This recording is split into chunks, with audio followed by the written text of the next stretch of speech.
sektor-sektor produktif, usaha-usaha produktif, pupuk untuk petani, solar untuk nelayan, atau untuk usaha mikro di kampung, UMKM.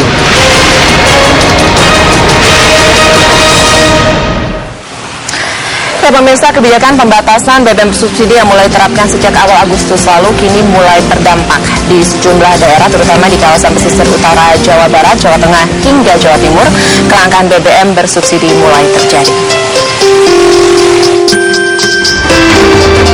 Belum lagi dilantik secara resmi, pasangan Presiden terpilih Jokowi JK menghadapi tantangan besar. Tak lain beban subsidi yang terus membengkak akibat meningkatnya penggunaan BBM bersubsidi yang ironisnya justru dinikmati kalangan mampu. Tingginya beban subsidi menyebabkan postur RAPBN 2015 dianggap tidak mampu memberi ruang gerak bagi pemerintahan baru Jokowi JK untuk membenahi perekonomian. Karena hanya 15% anggaran belanja yang tersisa untuk pembangunan infrastruktur. Di lain pihak, pemberlakuan pembatasan BBM bersubsidi mulai berdampak pada kelangkaan BBM di sejumlah wilayah. Tak hanya di Pulau Jawa, kelangkaan juga terjadi di sejumlah wilayah seperti Kalimantan, Sumatera, dan bahkan Sulawesi. Maka, meski tidak populis, kebijakan mengurangi subsidi dengan menaikkan harga BBM menjadi pilihan yang harus ditempuh pemerintahan mendatang. Masih dalam kalkulasi, tetapi pada prinsipnya tadi. Mengurangi subsidi BBM. Mengalihkan subsidi BBM kepada usaha-usaha produktif, kepada sektor-sektor produktif. Pada alih energi alternatif Banyak. Ya banyak. Misalnya mungkin beberapa pembangkit listrik bisa dialihkan dari BBM ke gas, BBM ke batu bara. Itu bisa ngiritnya, hematnya menjadi banyak. Kemudian mensegerakan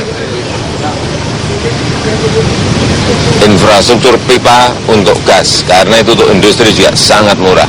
Sehingga daya saing negara, daya saing produk-produk yang kita punya itu bisa berkompetisi di pasaran dunia. Masih dalam kalkulasi, masih dalam perhitungan.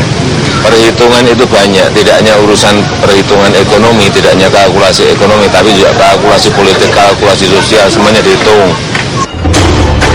Sebagai catatan, dalam 5 tahun terakhir kuota dan volume penggunaan BBM bersubsidi meningkat pesat.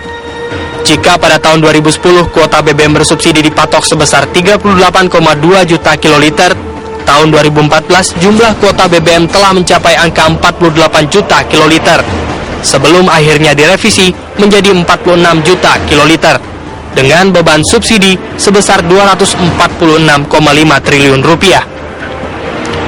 Berdasarkan rancangan anggaran pendapatan dan belanja negara atau RAPBN 2015, total subsidi BBM mencapai 291,1 triliun rupiah. Jumlah itu meningkat dibanding jumlah subsidi BBM 2014 yang mencapai 246,5 triliun rupiah. Tim Liputan Metro TV.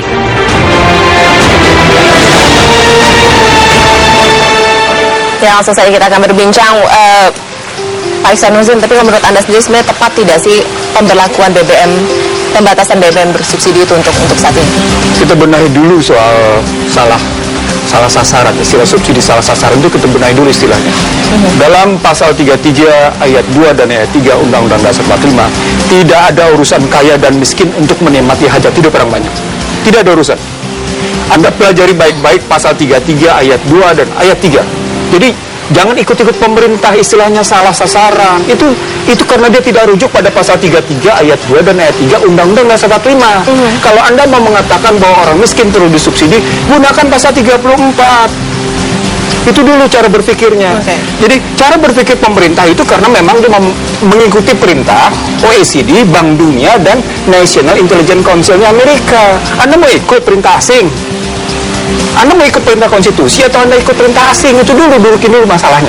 Jadi kalau kita mau benar-benar berkonstitusi, dudukan dulu pada masalahnya, yakni kita tidak boleh membedakan orang kaya dengan orang miskin dalam konsumsi hajat hidup orang banyak. Itu dulu kuncinya. Baru kemudian kalau kita bicara subsidi, saya akan bicara dulu. Berapa sih sesungguhnya harga impor? Berapa sih sesungguhnya produksi sendiri? Pernah nggak pemerintah jelaskan biaya pokok produksi dalam negeri? Pernah nggak? Kalau menggunakan nota keuangan RAPBN 2015 bab 2.4 halaman 30, pemerintah tidak bicara biaya pokok produksi dalam negeri. Jujur nggak tuh? Jawab, jujur nggak? Nggak jujur. Jadi dengan lain juga opsi adanya untuk menaikkan harga BBM itu juga tidak tepat karena pembatasan subsidinya sudah. Saya mencoba berhitung begini. Sejak awal saya bilang begini. Oke, Anda naikin 46 triliun. Dari 246 menjadi 291, 45 lah. Tapi dihitung-hitung berhitung 46 gitu. Oke, kalau kita bilang kita naikin 46 triliun, sesungguhnya menjadi berapa harga internasionalnya, harga impornya? Saya hitung 7858 rupiah per liter, ditambah dengan alfa 766,4 rupiah menjadi 8624 rupiah per liter. Real octane number 88. Gitu cara ngeliatnya. Oke, sekarang pertanyaan besar jadi. Oke, kalau kita lihat sekarang harga internasional begitu, saya akan tanya sama Anda balik lagi. Kalau kita yang kita produksi sendiri berapa ya harganya? Nggak ada penjelasan. Pemerintah tidak punya penjelasan. Dari kilang kita sendiri yang katanya produksi sekitar dengan utilisasi yang ada sekarang sekitar 600.000 barel gitu ya, atau katakan 500.000 barel, berapa sebenarnya kita biar pakai bensin? Nggak jelas. Nah, muncul ke masalah kedua. Semua orang setuju dan ingin menjadi pahlawan atas nama orang asing.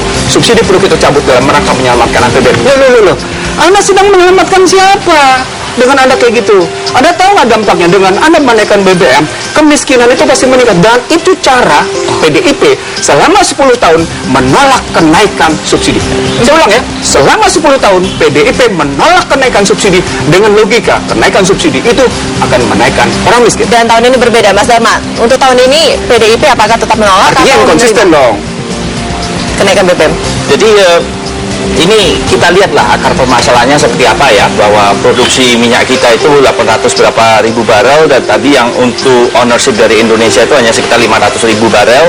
Kemudian kebutuhan tuh sehari saat ini data terakhir itu sekitar 1,6 juta barel, sehingga impornya cukup banyak ya, dan mengakibatkan raca defisit yang cukup besar. Nah, kemudian kita lihat postur dari subsidi BBM terhadap distribusi terhadap orang kaya dan miskin. Saat ini 20% yang terkaya itu menikmati 51% dari subsidi, kalau totalnya dengan carry over itu 400 triliun, jadi sekitar 200 triliun untuk 20% yang terkaya.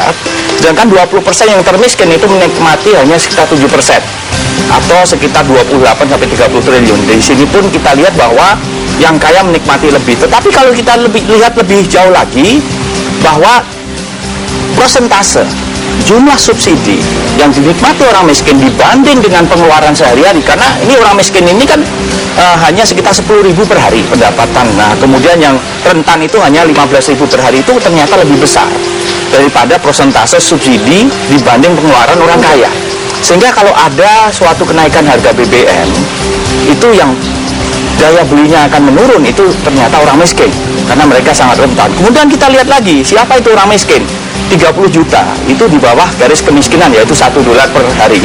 Kemudian 62 juta itu adalah orang yang rentan terhadap miskin atau vulnerable, itu di atas di bawah 15.000 per hari. Nah, kalau kita lihat siapa orang miskin hari ini, ternyata 55% orang miskin hari ini tahun lalu itu tidak miskin.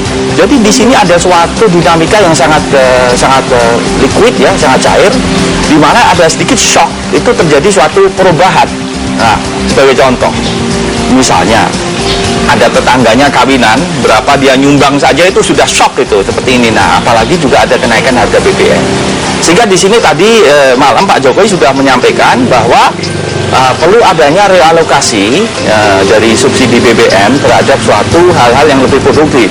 Tetapi juga di sini juga perlu ditekankan bahwa kita harus merancang suatu kebijakan yang pro keberpihakan pada rakyat kecil. Yang tadi kan sudah lihat 20% termiskin hanya sekitar 30 triliun menikmati subsidi, ini baik BBM dengan listrik. 20% terkaya menikmati sekitar 200 triliun. Nah, bagaimana ini bisa menjadi suatu yang berkeadilan? Tentu saja misalnya subsidinya itu targeted untuk rakyat miskin, ada pengentasan kemiskinan, program-programnya itu sangat banyak. Sehingga dalam kerangka ke depan itu untuk postur APBN itu secondary lah, nomor 2. Tetapi Jadi pro, bagaimana kontra atau belum mengambil sikap, Mas Dharma sebenarnya? jadi di sini kalau kita lihat itu kebijakannya menjadi cukup kompleks ya, karena memang yang menjadi misalnya ada kenaikan harga BBM itu rule of thumb ya, ada kenaikan 10% itu inflasi naik 1%. Ada kenaikan 1.000 itu tingkat kemiskinan itu naik 0,5%. Jadi tetap naik. Nah, sehingga di sini perlu adanya suatu kebijakan yang menjadi pro rakyat miskin tadi. Oke, tunggu dulu. Kalau Jokowi mau naikkan harga BBM ya? Rencananya gitu loh. Naik lah, naik. tapi 4 kali. Ya. Tunggu dulu, kalau dibilang naiknya mau naik ya? gini loh, kalau 4 tahap. saya sudah menyatakan pada Metro TV sebelumnya berapa besar kenaikan yang layak dengan basis tadi perhitung-hitungan orang yang miskin, gitu loh, hitung-hitungannya kayak gitu. Saya punya hitungan, bukan tidak punya hitungan berapa sesungguhnya kelayakan naiknya dan bagaimana, tapi dengan catatan pemerintahnya jujur dulu dong, baru kita bisa bicara kenaikan, gitu loh. Oke. Nanti Gitu. seperti apa kenaikannya nanti kita akan berbicara lagi ya nanti di segmen selanjutnya. Pemirsa, kita harus jeda dulu. Kami masih akan kembali tentunya saat lagi.